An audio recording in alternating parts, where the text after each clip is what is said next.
And on today's Toy Spot, we are going to be having a look at the Dark Knight Stealth Strike Batman action figure.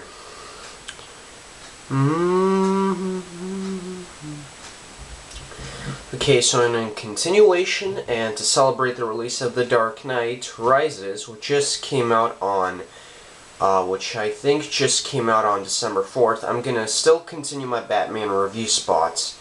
And for those of you who don't know that these toy spots, you didn't ever knew that I ever made them, you'll have to kind of watch one of them and tell me what you think about them. But anyways, overall, now I'm going to just review this main figure. I got this figure a long time ago at Toys R Us.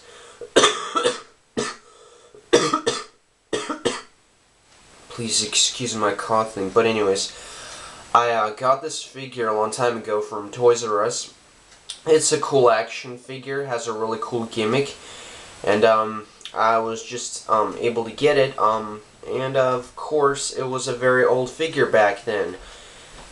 But as the Batman license stretched out and all the toys in 2008 for Dark Knight were released in July 18th, all the toy sales right now just push back to Dark Knight Rises, so it's really cool that we still get Batman toys, even though the new movies for Batman are really cool and they rock a lot, because I just wanted to see Dark Knight Rises and it was way better than the Dark Knight. Dark Knight was also really better. And Dark Knight was also really better and Dark Knight Rises as well, so yeah. Anyways, so let's start out with the details on the figure. First of all, let's go into the head. So detail-wise, I'm just going to move it back over here, but show you the figure. Detail-wise, I love how, let me zoom in a little bit. I love how the face actually is really good on this figure, and it makes up for what, kind of figures we got. In this line, we've got, they released a series for this, Stealth Strike Batman, Destructo Case the Joker, the Fear Shot Scarecrow, everything like that, but I wasn't gonna review those. But hopefully, I was gonna review this figure, so yeah, really cool. Of course, the Fear Shot Scarecrow, if you may remember, if you will, the Fear Shot Scarecrow was included in my local comic book shop, but I couldn't pick him up because I didn't have the time for him. Maybe next time or something, once I do a review again on Batman, maybe I can pick him up if I get, if I get money again. So yeah, anyways, really nice. Also really nice right here on the Batman logo, you can see.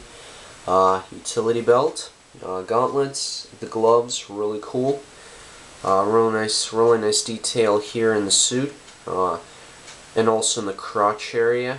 Same with also the boots, and also on the mouth. He looks really anchored by far. He looks really anchored by far and looks like he's not joking around while I'm doing this review, so yeah. Also the gauntlets are very detailed as well. Also the gauntlets are very detailed as well. Also they're very cool actually, the gauntlets, so yeah, they're very cool. They're very detailed, movie accurate to the movie. Anyways, let me zoom in it a little bit out, and yeah, here. Articulation wise, Batman has a head joint that can move his head side to side, but can't go up and down because it's not a ball joint, unfortunately. Also, his arms could bend, and same thing, you just get standard kind of movement from a figure. What do you expect? Same thing with this one.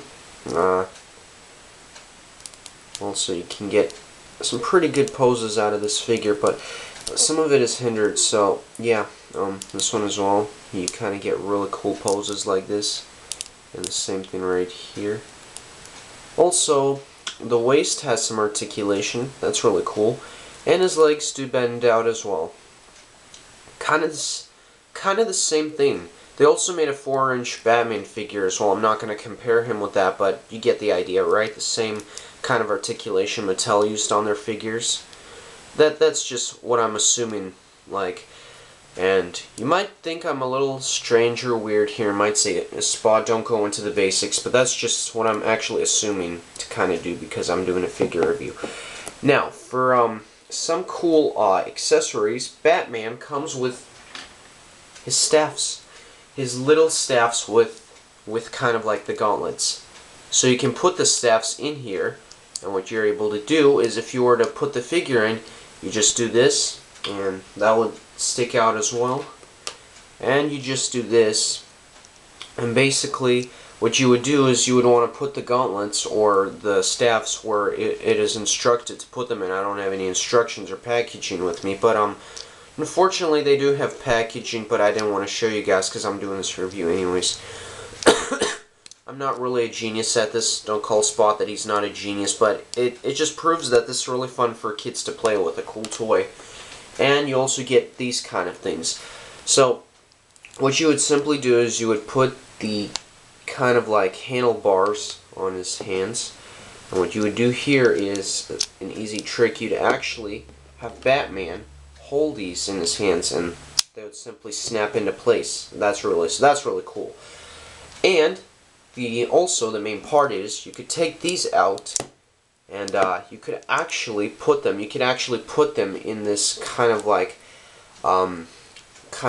you know, do this, demonstrate how it would do. And you would actually kind of like spin them around like this, you know, spin them around. Spin them around. That's really cool.